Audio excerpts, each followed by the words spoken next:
Ke-77. Sah. Cindy yang sejak semalam sudah berada di rumah. Ia diminta untuk berdiam diri saja di kamar. Di siang harinya ada orang salon yang dipanggil oleh ibunya untuk Cindy perawatan. Gadis itu tidak curiga sama sekali. Sebab biasanya ibunya juga sering memanggil orang salon ke rumah untuk perawatan seperti ini. Ia mendapatkan beberapa perawatan, seperti spa, luluran, dan ada beberapa perawatan lainnya. Sedangkan sang ibu sangat sibuk di dapur. Ia memasak sangat banyak, bahkan dibantu oleh para kerabat dekat mereka. Cindy adalah anak tunggal di keluarga ini. Orang tuanya adalah orang yang cukup berada. Orang tua Cindy memiliki usaha, beberapa toko sepatu di kota ini. Membuat kehidupannya tercukupi sejak lahir. Namun sayangnya Cindy hanya sekolah sampai sama saja. Sebab anak itu tidak ingin kuliah, dan lebih memilih bekerja di restoran tempat Yasmin bekerja. Karena ia ingin memiliki pergaulan bebas seperti teman-temannya. Dengan cara bekerja di restoran itu, membuatnya bebas. Tidak seperti kuliah, ia pasti akan diawasi oleh orang tuanya. Sebenarnya ia mulai bekerja di sana sejak lulus SMA. Kira-kira baru 6 bulanan. Tidak seperti Yasmin, yang bekerja di sana sejak lulus SMP. Tetapi Yasmin dan Cindy sudah bersahabat sejak SMP. Orang tuanya pun juga kesulitan mendidik anak itu. Sebenarnya mereka sangat senang saat Cindy ingin mondok di pesantren, dan mereka berharap anak itu bisa mendapatkan suami seorang ustadz, agar bisa mendidiknya. Mungkin sebentar lagi, harapan mereka akan menjadi kenyataan. Malam harinya, sehabis sholat Isya, rombongan dari keluarga Azmi pun sudah datang. Azmi datang bersama kedua orang tuanya, dan juga keluarga Pak Kiai. Ada Pak Kiai, Umi Arfah, Agil, Elvira, tidak ketinggalan juga Ihsan, dan Yasmin, serta Mila juga ikut dengan mereka. Assalamualaikum, ucap mereka yang sudah tiba di depan rumah Cindy. Waalaikumsalam, sahut keluarga Cindy yang sudah menanti kedatangan mereka sejak tadi. Para tamu itu pun dipersilahkan masuk. Di dalam rumah itu juga sudah banyak orang. Mungkin sebagian keluarga Cindy, dan sebagian lagi adalah tetangganya. Azmi sudah terlihat gugup. Walaupun ia tidak mencintai Cindy, namun laki-laki itu tetap merasakan detak jantungnya yang berdegup kencang. Karena bagaimanapun juga, ia ingin melamar anak gadis orang. Dan ini juga bukan lamaran biasa. Sementara Cindy yang berada di kamar, ia juga gugup setengah mati. Karena yang ia tahu laki-laki yang melamarnya ini adalah laki-laki yang sangat dibencinya. Walaupun Azmi adalah ustadz yang mengajarinya di pondok, namun ia dan Azmi seperti musuh, bukan seperti murid dan guru. Di saat semua orang sudah berkumpul, tetapi Cindy tidak dipanggil keluar. Anak itu tetap dibiarkan ada di kamarnya. Aduh, aku gak mau sampai jadi istrinya. Pokoknya setelah lamaran ini, nanti aku akan memutus hubungan ini di tengah jalan. Jangan sampai aku menikah dengannya. Bisa langsung kiamat duniaku, gumamnya sambil mondar-mandir. Sedangkan yang ada di ruang tamu sedang bersiap-siap untuk melangsungkan acara ini. Sebenarnya di antara orang tua Azmi dan orang tua Cindy sudah membicarakan ini semua secara matang sejak beberapa hari lalu, karena orang tua Cindy dan orang tua Azmi sudah saling mengenal, karena mereka sama-sama pedagang di pasar. Dan mereka sudah sepakat untuk langsung menikahkan orang itu malam ini juga. Sebab orang tua Cindy tahu seperti apa anak mereka itu. Mereka takut jika hubungan ini akan diakhiri di tengah jalan oleh Cindy. Bisa kandas impian memiliki menantu seorang ustadz. Orang tua Azmi juga tidak keberatan. Karena Azmi sudah berusia 30 tahun. Jadi mereka sangat setuju jika anak-anaknya langsung dinikahkan saja. Sebelum acara dimulai, Azmi diminta untuk melantunkan surah Ar-Rahman terlebih dahulu oleh orang tua Cindy. Azmi pun tidak keberatan. Cindy yang ada di kamar juga dapat mendengar lantunan ayat suci dari Azmi. Penghulu dan saksi pun sudah dipersiapkan. Lalu setelahnya orang tua Cindy menjabat tangan Azmi. Dengan tangan yang gemetar Azmi menjabat tangan sang calon mertua. Kemudian akadnya pun dimulai. Lalu Azmi segera mengucapkan ikrarnya. Setelah ayah Cindy menghentakkan tangannya. Saya terima nikah dan kawinnya Anissa Cindy Aulia binti Muhammad Fadli dengan mahar tersebut dibayar tunai. Ucapnya di satu tarikan nafas. Sah! Sah! Sahut para saksi. Cindy yang sedang mondar-mandir itu pun kaget setengah mati. Tadi ia tidak fokus mendengarkan pembicaraan orang yang ada di ruang tamu. Sebab ia sibuk berargumen sendiri, ia sibuk menyusun rencana untuk memutus hubungannya dengan Azmi nanti. Namun kata sah, yang keras itu terdengar di telinganya, membuatnya langsung berlari ke ruang tamu. Tadi sah apa, Eng? Tanyanya panik. Bu Sari, ibunya Cindy, langsung menarik tangan anaknya, dan mengarahkannya untuk duduk di samping Azmi. Sebab gadis itu hanya takut pada ibunya. Ayo duduk di sebelah Ustadz Azmi. Perintah Bu Sari. Dengan hidung yang kembang kempis menahan emosi, Cindy terpaksa duduk di samping Azmi. Wajahnya pun sudah tidak bisa dibayangkan lagi bentukannya. Yasmin dan Mila, yang duduk tidak jauh dari sana, tersenyum lebar. Mereka senang melihat sahabatnya menikah. Yasmin puas karena di sini ada campur tangannya. Ia puas telah berhasil membuat sahabatnya itu menikah dengan laki-laki yang dibencinya. Sedangkan Mila juga senang, sekaligus lega, sebab tidak ada lagi saingannya untuk mendapatkan Ustadz Hanan. Cindy, cium tangan dulu sama suami kamu, nak. Perintah Pak Fadli. Cindy terbelalak. Jantungnya pun hampir melompat, saking kagetnya mendengar kata suami. Azmi pun sudah terlihat mengulurkan tangannya ke arah Cindy. Apa ya? Suami. Siapa suamiku? Tanya Cindy dengan suara yang sudah bergetar karena menahan tangis. Cindy, Ustadz Azmi sudah sah menjadi suami kamu. Ayo cium dulu tangan suamimu, nak. Ucap Pak Fadli lagi. Sebenarnya Cindy ingin mengamuk dan tidak terima dengan semua ini. Tetapi ia sungkan, sebab di sini ada Pak Kiai, serta Ustadz Agil, dan Ustadz Ihsan. Ia seorang murid yang tahu adab, karena bagaimanapun juga, ia sudah pernah menuntut ilmu di pondok pesantren, tidak seperti Yasmin dulu, yang tidak pernah dididik oleh orang tuanya. Akhirnya dengan terpaksa Cindy meraih tangan Azmi, dan menempelkannya di pipi saja, lalu ia melepaskan lagi tangan laki-laki yang baru saja menjadi suaminya itu. Astagfirullahalazim Cindy, yang benar, tangan suaminya dicium, bukan ditaruh di pipi. Ayo ulang. Perintah Pak Fadli sedikit keras. Dengan wajah yang sudah memerah menahan tangis, Cindy meraih kembali tangan Azmi. Dan kali ini laki-laki itu menggenggam erat tangan Cindy, membuatnya tidak bisa melepaskan tangan itu lagi. Saat Cindy mencium tangannya, Azmi pun menaruh tangannya di ubun-ubun Cindy, lalu membacakan doa. Setelah itu ia baru melepaskan tangan Cindy. Kemudian dua pengantin itu langsung dibacakan doa. Setelah semua rangkaian acaranya selesai, kini tinggal makan-makannya saja. Cindy duduk berpindah di tengah-tengah Yasmin dan Mila. Sedangkan Azmi berpindah di samping Ihsan. Sedangkan Ihsan duduk bersebelahan dengan Yasmin, sebab istrinya itu makan masih harus disuapi. Jadi ceritanya pengantin baru itu duduk terhalang oleh dua orang. Mana mungkin Cindy mau duduk berdampingan dengan Azmi. Selamat ya Cin, akhirnya kamu sudah sah menjadi istri Ustadz Azmi. Ucap Yasmin dengan nada meledek. Cindy memicingkan mata, ingin sekali ia menelan sahabatnya itu. Gak usah bilang selamat, gak ada yang harus diselamatin. Yang ada kalian itu harusnya ngucapin turut berduka cita, bukan selamat. Ketusnya. Yasmin dan Mila terkekeh. Gak boleh gitu Cin. Nikah itu enak tahu. Ada teman tidur. Ada yang bisa ngasih nafkah lahir batin juga. Bisik Yasmin cekikikan. Beginilah Yasmin. Ia mulai kumat kembali, jika sudah bersama teman-temannya. Amit-amit deh. Nafkah batin sampai malam ke-1000 pun aku gak bakalan mau. Cindy sangat geli mendengar kata-kata itu. Ia tidak bisa membayangkan jika harus melakukan itu bersama Azmi. Alah, jangan bilang gitu, nanti kamu sekali nyoba malah ketagihan. Cibir Yasmin sambil nyengir. Membahas masalah itu membuatnya jadi pingin cepat-cepat pulang, dan ingin melakukan itu lagi bersama Ihsan.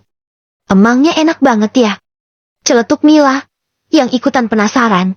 Jangan sampai ini anak Ceti keblat pingin kawin juga, gara-gara Yasmin. Pokoknya rasanya nggak bisa digambarkan oleh apapun deh.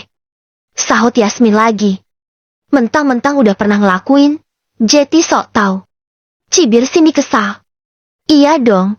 Makanya kamu juga harus melakukan itu malam ini sama Ustadz Azmi. Soalnya lebih cepat lebih baik.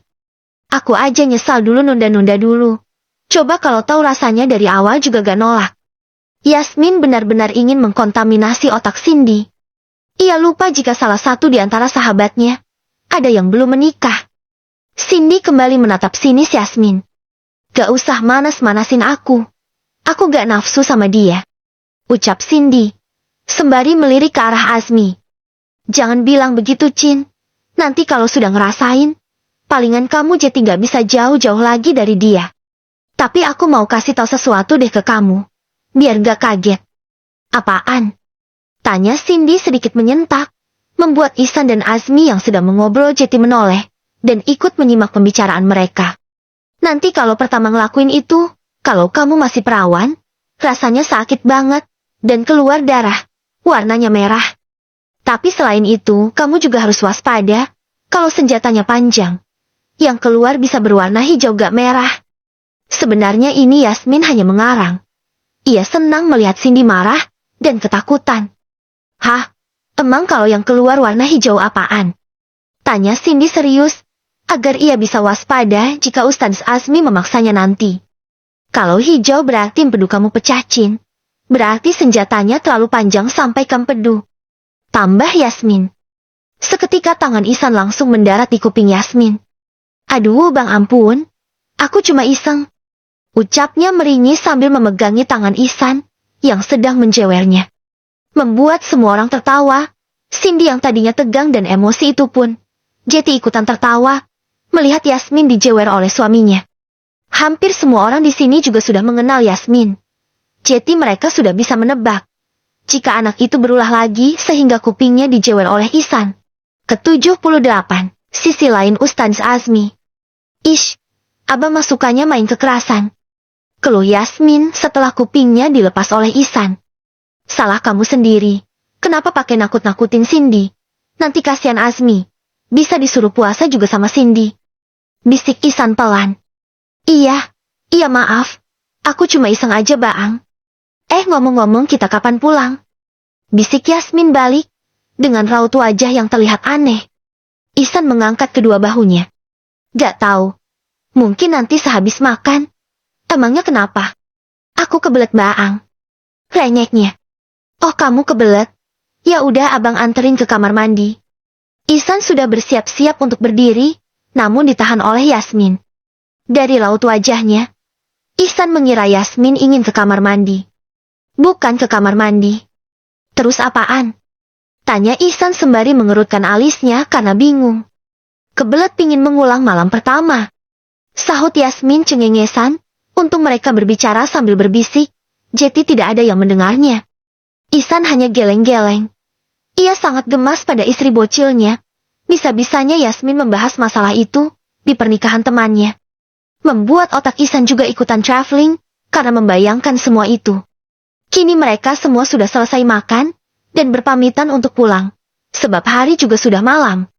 Dan satu persatu para tamu sudah pulang, mulai dari keluarga Pak Kiai hingga keluarga Azmi. Kini yang tersisa hanya kedua orang tua Cindy, serta Cindy dan Azmi.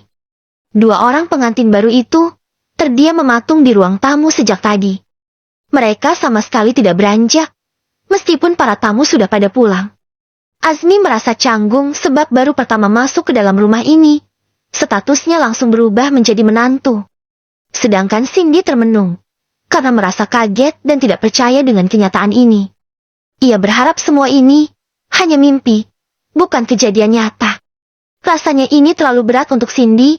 Statusnya berubah dalam sekejap, yang tadinya hanya santri, kini menjadi istri dari ustadznya sendiri. Ustadz Azmi, ke kamar Cindy aja Ustadz, istirahat ini sudah malam. Ucap Bu Sari pada Azmi. Iya Bu. Sahutnya sopan sambil mengangguk. Cindy sudah berdiri lebih dulu. Ia ingin pergi ke kamar, tetapi ia tidak mengajak Azmi. Bahkan melirik saja tidak sama sekali. Ia seperti tidak menganggap Azmi ada. Bodoh amatlah dia mau tidur di mana kek, mau balik ke pondok kek. Yang jelas, aku gak mau ngajak dia tidur di kamar. Batin Cindy sambil berjalan menuju kamar. Cin, ajakin suami kamu istirahat di kamar. Perintah Bu Sari dengan suara sedikit keras. Sebab Cindy memang sulit untuk diperintah. Anak ini suka melawan pada ibunya. Gak, Aku gak mau tidur sama Ustadz Azmi, Bu. Bantah Cindy, sambil menghentakkan kakinya ke lantai. Bu Sari menghela nafas panjang. Matanya pun melotot ke arah Cindy. Cindy gak boleh seperti itu. Kamu dan Ustadz Azmi sudah halal. Cindy yang tadi berjalan ke arah kamar itu, langsung berbalik menatap ibunya. Halal? Halal disembelih maksudnya. Celetuk Cindy tanpa dosa. Plak! Tangan Bu Sari seketika mendarat di bibir Cindy. Punya mulut dijaga, yang sopan sama suami. Bentak Bu Sari. Akhirnya Cindy diam, dan tidak membantah lagi. Ia berjalan sendiri menuju kamarnya, sembari memegangi bibirnya yang terasa kebas. Sedangkan Azmi hanya beristighfar dalam hati, melihat kekerasan di depan matanya. Ustadz Azmi, ayo ikutin Cindy masuk ke kamarnya. Desak Bu Sari pada Azmi. Azmi berjalan dengan ragu-ragu mengikuti langkah Cindy. Sesampainya di depan kamar Cindy, ia terdiam mematung, karena si pemilik kamar tidak menyuruhnya masuk. Udah masuk aja sana Ustadz, gak usah nunggu disuruh. Cindy memang begitu orangnya, cuek banget. Ucap Bu Sari, sembari mendorong pelan punggung Azmi. Membuat laki-laki itu terpaksa masuk ke kamar itu. Baru saja Azmi masuk beberapa langkah. Brek! Pintunya ditutup dari luar, oleh Bu Sari. Cin, jangan lupa kunci pintunya. Teriaknya dari luar. Bu Sari memang seorang ibu yang keras, namun Cindy yang manja itu, masih suka melawan pada ibunya. Berada di dalam satu kamar, membuat dua orang yang suka bertengkar itu, jadi canggung. Canggung parah. Pokoknya sangat-sangat canggung. Jantung keduanya pun, jedak-jeduk seperti sedang disko. Apa yang harus aku lakukan? Aku gak bisa tidur kalau dia ada di sini. Batin Cindy, ia sudah duduk di tepi ranjang. Azmi menaruh koper yang dibawanya di dekat lemari, lalu berjalan perlahan mendekati Cindy. Apa saya boleh duduk di sini? Tanyanya pelan. Silakan. Sahut Cindy ketus. Dengan perlahan, Azmi duduk di samping Cindy. Pak Ustadz, kenapa sih Pak Ustadz langsung menikahi saya seperti ini? Padahal kita belum saling kenal. Tanya Cindy tanpa menoleh. Tangannya pun sibuk memilin ujung hijabnya karena grogi. Azmi tersenyum kecil. Saya ingin kita saling mengenal setelah menikah saja Cindy. Jawabnya dengan tenang. Tapi saya nggak cinta sama Pak Ustadz. Biarkan cinta itu tumbuh seiring waktu bersama. Cinta setelah halal itu jauh lebih indah dibandingkan cinta tanpa ikatan pernikahan. Kata-kata Azmi cukup manis, namun Cindy tidak meleleh, karena laki-laki itu berbicara dengan nada datar. Tapi saya gak yakin bisa mencintai Ustadz. Sahut Cindy lagi. Cindy, saya tidak meminta kamu untuk mencintai saya sekarang kok. Jadi kamu tidak perlu repot-repot meyakinkan dirimu. Kita biarkan saja semuanya mengalir seperti air. Jika Allah mengizinkan, insya Allah suatu hari nanti, cinta itu akan tumbuh dengan sendirinya di antara kita, tanpa ada paksaan. Ucapan Azmi kali ini terlihat berbeda dari di pondok biasanya. Biasanya laki-laki itu sangat tegas dan suka memaksa. Cindy melirik ke arah Azmi. Ternyata dia tidak segalak yang aku pikirkan. Padahal aku mengira dia akan memaksaku untuk mencintainya dan melayaninya sebagai seorang istri. Batin Cindy sedikit lega. Tapi kalau nanti saya gak pernah bisa mencintai Ustadz gimana? Mau dibawa kemana pernikahan ini? Tanya Cindy lagi dengan berani. Kita baru saja menikah. Kamu tidak usah berpikir terlalu jauh dulu. Lagi pula kata orang yang sudah berpengalaman, rumah tangga itu yang membuat bertahan lama bukan cinta, tetapi komitmen, dan komitmen saya. Apapun yang terjadi ke depannya, kita akan tetap bersama. Karena saya hanya ingin menikah sekali seumur hidup. Saya juga tidak masalah jika kamu tidak mencintai saya. Bukan tidak sih, lebih tepatnya belum. Tapi saya minta sama kamu, tolong berlaku layaknya sebagai seorang istri ya. Ucap Azmi, dengan mata yang menatap ke arah lain. Sebab Cindy juga memunggunginya. Deh, Cindy terkesiap. Ia semakin tidak tenang mendengar perkataan Azmi tadi. Ini orang maksudnya gimana sih? Tadi katanya jalani saja dulu. Tapi kenapa meminta aku bersikap layaknya seorang istri? Apa dia juga mau menagih haknya di malam ini? Batinnya. Maksudnya? Saya harus berlaku sebagai seorang istri itu seperti apa?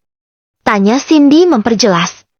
Seperti apa yang ada di dalam buku fikih pernikahan, yang sudah pernah saya jelaskan kepada kamu waktu itu. Sahut Azmi.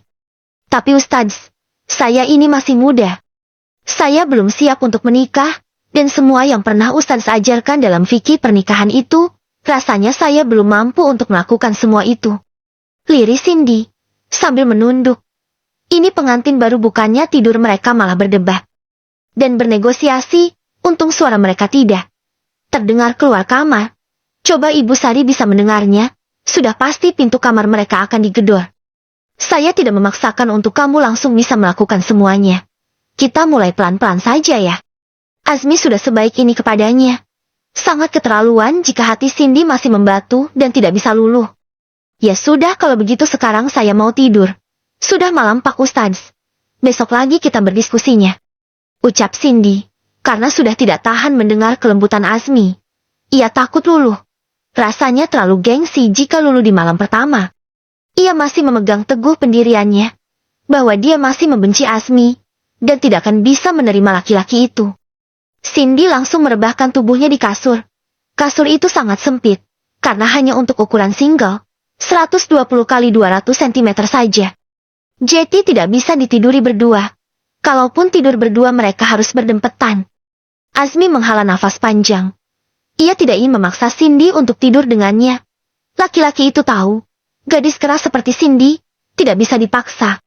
Ia sadar tulang rusuk yang bengkok tidak bisa diluruskan secara paksa, sebab bisa patah. Jadi ia memutuskan untuk meluluhkan Cindy secara perlahan. Azmi bisa bersabar, sebab ia adalah laki-laki dewasa yang sudah siap mental untuk menikah. Cindy sangat beruntung bisa menjadi istrinya. Azmi menatap Cindy yang sudah memejamkan mata, lalu ia mengambil bantal yang ada di sana dan menaruhnya di lantai. Jadi laki-laki itu memutuskan untuk tidur di lantai. Sebelum tidur ia melepaskan baju koko yang dikenakannya, lalu berganti dengan baju kaos lengan pendek. Setelah itu, ia langsung tidur di lantai tanpa alas apapun dan tanpa selimut. Cindy sedari tadi hanya pura-pura tidur. Mana mungkin ia bisa tidur jika di kamarnya ada Azmi. Ia takut diapa-apakan oleh laki-laki itu. Cindy melirik ke lantai. Ia lega kala melihat Azmi yang sudah tertidur. Ia pun menatap lekat wajah laki-laki yang baru saja menjadi suaminya itu. Sebenarnya dia itu tampan sih, tapi kalau lagi marah-marah serem banget. Tapi kok setelah tidur seperti ini, kelihatannya manis banget. Jangan jangan jatuh hati secepat ini. Lagi pula aku kan benci banget sama dia. Gumam Cindy pelan. Matanya pun terus memperhatikan laki-laki yang sedang tertidur itu. Cindy memandangi wajah tampan Azmi hingga ia juga ikutan tertidur. Mungkin nanti tanpa ia sadari, rasa benci yang teramat besar itu perlahan-lahan akan berubah menjadi cinta, setelah ia mengenal Azmi lebih jauh. Karena sebenarnya Azmi bukan laki-laki galak, akan tetapi ia hanyalah seseorang yang tegas. Ihsan dan Yasmin juga sudah tiba di rumah. Mereka pun sudah tiduran di kasur. Bang, kira-kira Cindy sama Ustadz Azmi lagi ngapain ya? Gumam Yasmin, sembari menatap ke arah plafon kamar. Ihsan menangkup wajah Yasmin dengan tangannya. Gak usah ngurusin orang lain. Mau mereka bergulat kek? Ngapain kek? Itu bukan urusan kita Yasmin. Ucap Ihsan gemas. Tapi aku penasaran bang. Kira-kira mereka langsung malam pertama gaya? Sayang, udah gak boleh mikirin orang lain. Mendingan kamu istirahat sekarang. Abah mah gak peka. Aku pingin malam pertama lagi kayak Cindy. Renyeknya. Oh, jadi dari tadi kamu bahas-bahas Cindy sama Azmi itu. Ngasih kode ke abang, kalau kamu juga pingin malam pertama lagi. Goda Ihsan sambil menaik turunkan alisnya. Nah itu abang peka. Kenapa gak dari tadi aja sih? Biar cepat. Sahut Yasmin kegirangan. Akhirnya mereka mengulang seperti malam pertama lagi. Padahal Cindy dan Azmi yang pengantin baru saja masih belum ngapa-ngapain. Yang ada Azmi juga tidur di lantai. Malah pengantin lama yang gaspol, gue tertawa. Ke-79, sentuhan pertama. Di jam 12 malam, Cindy kembali terbangun karena ingin buang air kecil. Anak itu tidak bisa lagi melanjutkan tidurnya jika sedang kebelet seperti ini. Baru saja beranjak, Cindy kembali terdiam karena melihat Azmi duduk bersandar di dinding sambil memperhatikannya. Pak Ustadz, bukannya tadi sudah tidur? Kok sekarang malah bangun lagi? Jangan bilang Pak Ustadz mau apa-apain saya, tuduhnya, sembari menatap tajam Azmi. Tadi saya memang sudah tidur, tapi nggak bisa nyenyak Cin. Badan saya jadi pegal-pegal gara-gara tidur di lantai. Tapi saya nggak mau apa-apain kamu kok. Sahut Azmi lemas, sebenarnya ia sangat mengantuk dan capek. Tetapi tidak bisa tidur lagi, karena tidur di lantai tanpa alas. Keramik itu juga sangat dingin. Oh, kalau gitu Pak Ustadz tidur di sofa ruang tamu aja. Lalu Cindy berlalu ke kamar mandi. Setelah beberapa saat, Cindy sudah keluar dari kamar mandi, namun Azmi masih duduk di tempat yang sama. Ia tidak beranjak sama sekali dari sana. Pak Ustadz, kok masih di sini? Kenapa nggak ke ruang tamu? Desak Cindy lagi, sebab ia takut jika tertidur, di saat Azmi masih terjaga. Takut laki-laki itu menyentuhnya. Azmi menghela nafas panjang. Saya nggak enak Cin, takut orang tua kamu berpikir macam-macam. Kalau saya tidur di ruang tamu. Ya udah, kalau gitu tidur di lantai aja lagi. Ucapnya tidak mau tahu. Cindy kembali tiduran di kasur, dan Azmi pun juga kembali merebahkan tubuhnya di lantai. Setelah beberapa saat, Cindy yang tadinya tiduran menghadap ke arah lain, perlahan berbalik dan melirik ke arah Azmi. Ia melihat laki-laki itu tidur meringkuk di lantai, tanpa alas dan selimut. Cindy sendiri dapat membayangkan betapa dinginnya lantai keramik itu. Aduh, dosa nggak ya aku kayak gini sama dia? Apa aku nggak beradab ya? Dia selain guruku, dia juga suamiku. Gumamnya serba salah. Meskipun Cindy merasa tenang Azmi tidur di lantai, namun hati kecilnya merasa berdosa. Mungkin karena sempat menimba ilmu di pesantren, membuat Cindy tahu dengan adab, dan takut dengan dosa. Pak Ustadz, kalau tidur di situ dingin, tidur di sini aja gak apa-apa. Ucap Cindy tiba-tiba, tapi sedetik kemudian ia merasa menyesal. Telah berbicara seperti itu. Ia belum siap jika harus tidur satu ranjang dengan laki-laki. Azmi pun membuka matanya kembali, dan menatap Cindy. Kamu gak keberatan saya tidur di ranjang kamu? Cindy berusaha mengatur nafasnya terlebih dahulu. Iya Pak Ustadz, tapi tidurnya jangan mepet-mepet ya. Pokoknya kalau Pak Ustadz, sekali aja nyentuh saya. Pak Ustadz denda 100.000, dan berlaku kelipatannya.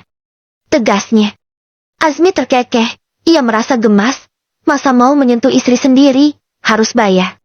Tenang aja saya nggak akan apa-apain kamu kok, tapi kalau kamu yang nyentuh saya duluan, kamu juga harus denda ya. Goda Azmi. Ish. Tenang aja Pak Ustadz. Saya nggak nafsu sama situ. Ketusnya. Azmi langsung naik ke kasur dan Cindy pun bergeser, agar muat. Akhirnya Azmi bisa tidur nyenyak. Sedangkan Cindy gugup setengah mati. Ia masih tidak percaya Ustadz galaknya itu sudah menjadi suaminya. Bahkan membayangkan tidur berdua seperti ini saja, Cindy tidak pernah.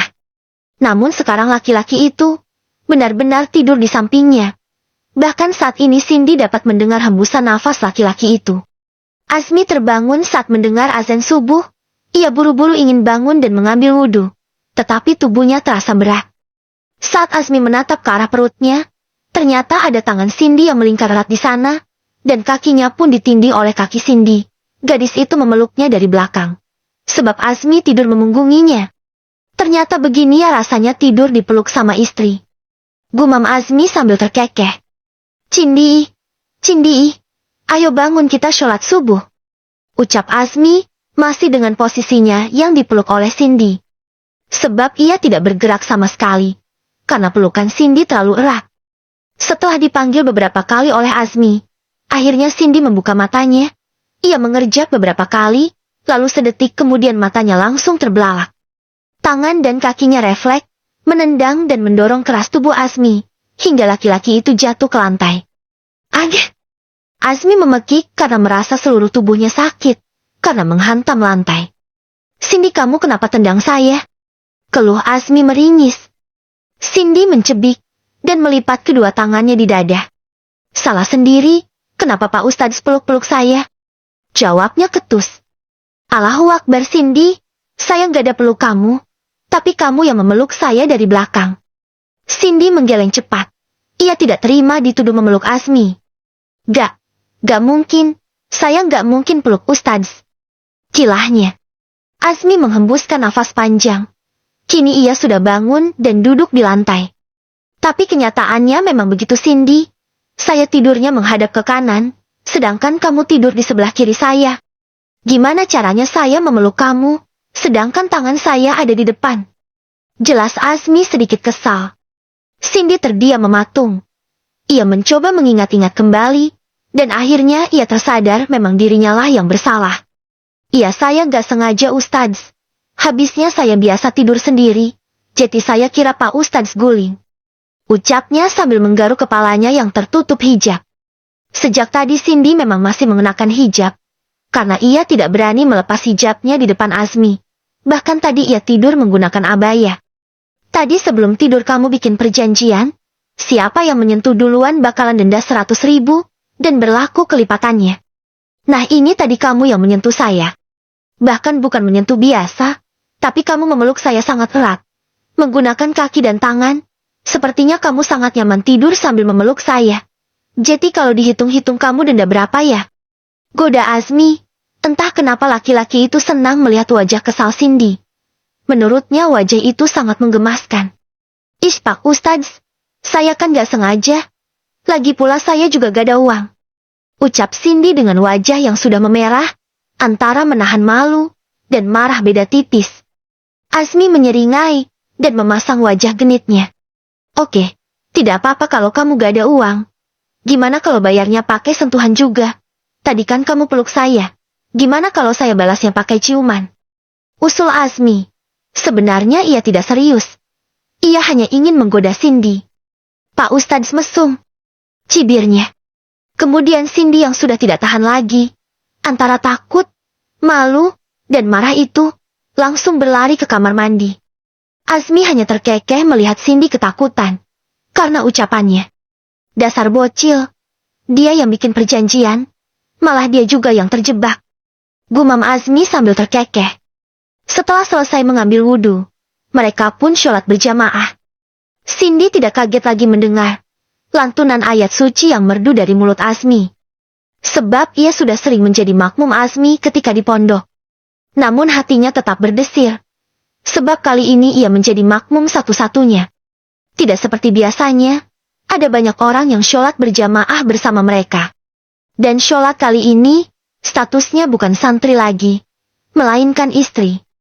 Selesai sholat dan berdoa, Azmi menghadap ke belakang dan mengulurkan tangannya. Cindy, berlakulah sebagaimana mestinya seorang istri, agar kamu tidak berdosa. Ucap Azmi pelan tapi tegas. Cindy yang tadinya enggan menyentuh tangan Azmi.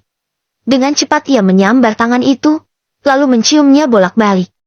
Kali ini, mereka merasa seperti ada sengatan listrik yang menjalar melalui sentuhan tangan itu. Cindy buru-buru melepaskan tangannya. Namun Azmi malah meletakkan tangannya di kedua bahu Cindy. Dan dengan cepat bibirnya mendarat di kening Cindy. Cup! Gadis itu pun dapat merasakan bibir Azmi yang begitu lembut mendarat di sana. Seketika ia terdiam mematung dan lupa bernafas. Karena ini kali pertama ia dicium oleh laki-laki, meskipun Cindy anak yang nakal dan suka bermabuk-mabukan. Namun anak ini juga masih bisa menjaga dirinya. Dia tidak pernah mau disentuh oleh laki-laki. Azmi adalah laki-laki pertama yang dengan berani menyentuhnya, tanpa izin.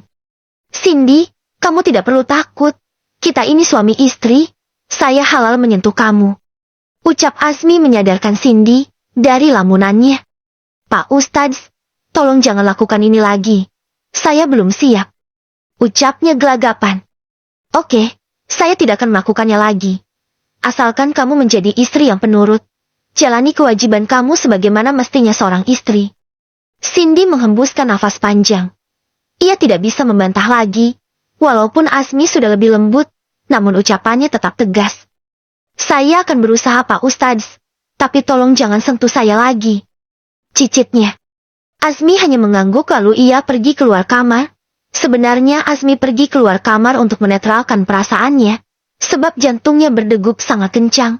Setelah kejadian tadi, ia takut akan melakukan hal yang lebih dari itu pada Cindy, karena bagaimanapun juga dia adalah laki-laki normal, dan sudah siap lahir batin untuk berumah tangga. Ke-80, drama para istri Ustadz. Setelah merapikan semua pakaian sholatnya, Cindy pergi ke dapur, karena ingin mengambil minum. Setibanya di dapur, ternyata Bu Sari sudah berada di sana. Ia terlihat kerepotan memasak. Di kompor ada 2 wajan yang sedang bertengger, dan kedua kompornya menyala. Lalu ia juga terlihat sedang memotong sayuran, serta membuat kopi.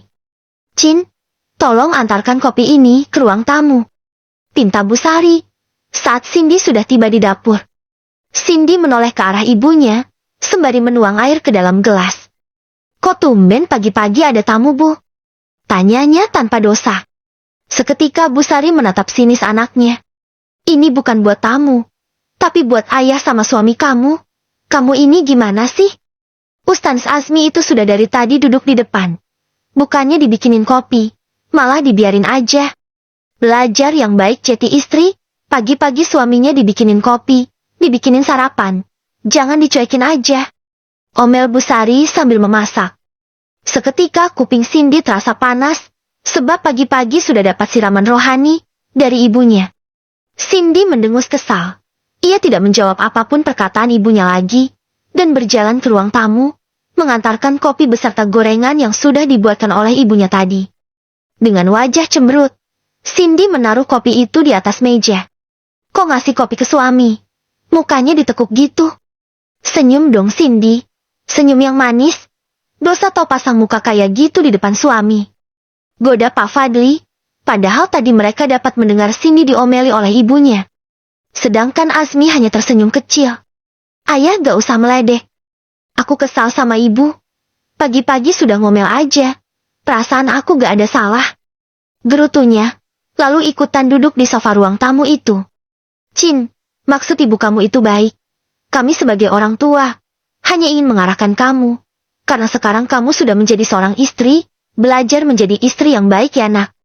Suaminya diurusin, jangan dicuekin," ucap Pak Fadli, menasihati anaknya. "Malas ya, aku belum siap jadi istri, siapa suruh nikahin aku, gak pakai bilang-bilang lagi. Nih Ustadz Azmi juga, kok bisa-bisanya menusuk aku dari belakang," omelnya dengan mata yang melotot ke arah Azmi. Tadi saat di kamar ia tidak berani melawan Azmi, namun sekarang ia berani berbicara seperti itu, karena ada ayahnya. Ia berharap sang ayah akan membelanya, dan memarahi Azmi. "Cindy, ayah sengaja menikahkan kamu dengan Ustadz Azmi, agar dia bisa membimbing kamu. Azmi, ayah minta kamu bimbing anak ayah ya. Tapi kamu harus sedikit keras padanya. Anak ini suka membantah, dan susah diatur. Jadi kalau dia melawan sama kamu tabok aja pantatnya," ucap Pak Fadli pada Azmi. "Insya Allah ya, saya akan mendidik Cindy dengan baik," sahut Azmi sopan. Sedangkan Cindy sudah kesal setengah mati, ingin sekali ia menjambak Azmi yang ada di hadapannya. Karena sang ayah juga sekarang berpihak pada Azmi. Beberapa saat kemudian, Bu Sari memanggil mereka semua untuk sarapan. Cindy sama sekali tidak membantu ibunya memasak, sebab selama ini, anak itu sangat dimanjakan oleh orang tuanya. Bahkan ia juga tidak bisa memasak sama sekali. Mereka sudah duduk di meja makan, Cindy menyendok nasi goreng ke piringnya, lalu langsung makan, tanpa memperhatikan Azmi. "Cindy, ambilin nasi buat suaminya," perintah Bu Sari sembari menatap tajam anaknya. Cindy menghembuskan nafas panjang, dan menatap sinis Azmi. "Pak Ustadz ambil sendiri aja ah. Punya tangan kan? Ini nasi gorengnya tinggal ditaruh di piring aja kok. Repot amat," ucapnya sedikit keras pada Azmi. "Bre!" Bu Sari menggebrak keras meja, membuat Azmi dan Cindy terperanjat. "Cindy, jaga bicara kamu. Yang sopan sama suami," tegas Bu Sari. Akhirnya dengan terpaksa Cindy menyendokkan nasi ke piring Azmi, lalu mengambilkan telur dadar, serta kerupuknya. "Nih, sudah aku ambilin. Makan yang banyak ya Pak Ustadz," ucap Cindy sangat lembut, tapi dengan tatapan sinis. "Awas aja Pak Ustadz. Akan aku balas nanti. Bisa-bisanya kamu mengambil hati orang tuaku, dan membuat aku seperti anak tiri di rumah ini." Batin Cindy. Azmi, kira-kira kamu kapan mulai ngajar lagi? Tanya Pak Fadli, sambil makan. Insya Allah mulai besok ya. Sahutnya sopan. Sebenarnya Azmi masih canggung berada di keluarga ini. Jadi ia tidak banyak bicara. Oh gitu. Terus rencananya kalian akan tinggal di mana? Mau tinggal di rumah ini? Atau mau tinggal di pondok? Insya Allah, saya mau tinggal di rumah yang sudah disiapkan oleh Pak Kiai ya. Kebetulan di dekat pondok, Pak Kiai menyediakan rumah-rumah petak untuk para pengajar yang sudah menikah. Kalau di sini terlalu jauh, rasanya saya nggak sanggup kalau harus bolak-balik tiap hari. Jelas Azmi. Perjalanan dari rumah ini menuju pondok, sekitar 1,5 jam. Jadi terlalu melelahkan jika Azmi harus pulang pergi setiap hari. Lagi pula Pak Kiai sudah menyediakan rumah petak untuk mereka tinggali. Loh, gak bisa gitu dong Pak Ustadz. Aku maunya tinggal di sini aja. Ayah dan ibu gak keberatan kan, kalau kami tinggal di sini? Sahut Cindy. Azmi menatap lembut istrinya. Tapi Cin, perjalanan dari rumah ini terlalu jauh. Saya gak sanggup kalau harus bolak-balik tiap hari. Jawab Azmi sabar. Sebenarnya ayah dan ibu tidak keberatan. Kalian mau tinggal di rumah ini, tetapi kasihan suami kamu nak. Masa dia harus bolak-balik dengan perjalanan yang sangat jauh? Kamu ikut aja sama Azmi ya. Nanti ayah sama ibu akan sering-sering jenguk kamu kok. Tambah Pak Fadli. Mereka sudah menyerahkan Cindy sepenuhnya pada Azmi. Tapi ya aku tuh gak bisa masak. Nanti kalau kami tinggal berdua siapa yang masakin? Cindy ingin mencari alasan agar tidak segera dibawa oleh Azmi keluar dari rumah ini. Sebab ia belum siap jika harus tinggal berdua. Gak bisa masak kan bisa belajar sama ibu. Sahut Bu Sari. Iya Bu, tapi kalau besok sudah pindah, kapan belajar masaknya? Kalau belajar masak cuma 1 hari aja, aku gak bakalan bisa lah. Ya udah kalau gitu, saya akan kasih kamu waktu 3 hari lagi ya Cin. Nanti gak apa-apa saya yang tiap hari bolak-balik dulu ke sini. Azmi lebih memilih untuk mengalah, karena ia tahu isi hati Cindy. Ia tahu istrinya itu belum siap untuk tinggal bersamanya. Jadi Azmi memilih untuk memberikan sedikit ruang untuk istrinya, agar gadis itu benar-benar siap tinggal bersamanya nanti. Sudah dikasih solusi yang baik oleh suaminya, Cindy malah mencebik. Kok cuma 3 hari sih Pak Ustadz? 2 minggu kek, biar aku benar-benar bisa masak. Protesnya. Ini sih definisi dikasih hati minta jantung. Anak ini benar-benar tidak tahu diri. Azmi mengangguk. Ya udah gak apa-apa. Tapi setelah itu, kamu harus mau ikut saya ya. Azmi terpaksa mengiyakan kemauan Cindy, walaupun itu sangat berat untuknya. Ia ingin berusaha menjadi suami yang baik untuk Cindy. Di rumah Pak Kiai. Selesai sarapan semua orang duduk di ruang tamu. Sedangkan Ihsan langsung pergi ke kamarnya. Padahal Yasmin masih berada di ruang tamu. Beberapa saat kemudian, Ihsan turun dari atas. Ia sudah berpakaian rapi, tetapi hanya mengenakan baju kasual saja. Ia tidak mengenakan gamis seperti biasanya. Abang kok rapi benjit? Mau kemana Tanya Yasmin. Menatap heran suaminya. Abang mau jalan sayang, ada urusan. Mungkin nanti pulangnya agak sorean ya, soalnya abang gak ngajar. Sahut Ihsan santai. Tatapan Yasmin langsung berubah jadi tajam pada Ihsan. Jalan kemana? Kok ganteng banget kayak gini? Mau jalan sama cewek ya? Tuduhnya. Yang lainnya hanya terkekeh. Mereka tahu Ihsan akan pergi kemana, tetapi dirahasiakan dari Yasmin. Enggak kok sayang, abang cuma ada urusan aja. Kamu baik-baik ya di rumah. Tangannya sudah bisa digerakin kan? Aku gak mau ditinggal. Mau ikut. Lengeknya manja. Gak bisa sayang abang gak bisa bawa kamu. Pokoknya kamu di rumah aja.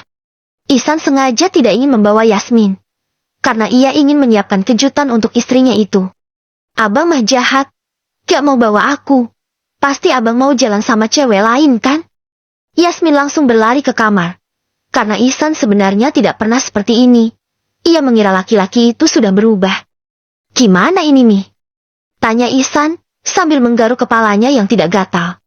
Udah biarin aja, kamu pergi aja sana. Nanti Umi yang urus istri kamu. Sahut Umi Arfah. Ya udah Mi, aku titip istriku ya. Jangan lupa nanti siang diingatin buat makan ya. Iya, Iya, kamu tenang aja. Urusin urusan kamu aja biar cepat beres. Ayo pergi sana. Desak Umi Arfah. Akhirnya Ihsan pun pergi dari sana. Sementara Yasmin yang tadi pergi ke kamar. Ia berdiri di balkon berharap disusul oleh Ihsan. Namun saat ia melihat laki-laki itu berjalan menuju parkiran pondok, ia jadi kesal setengah mati. Abang jahat banget sih. Apa abang gak cinta lagi sama aku? Apa abang malu bawa aku jalan? Gara-gara tanganku masih digips? Gumamnya, sambil berlinang air mata, menatap kepergian Ihsan.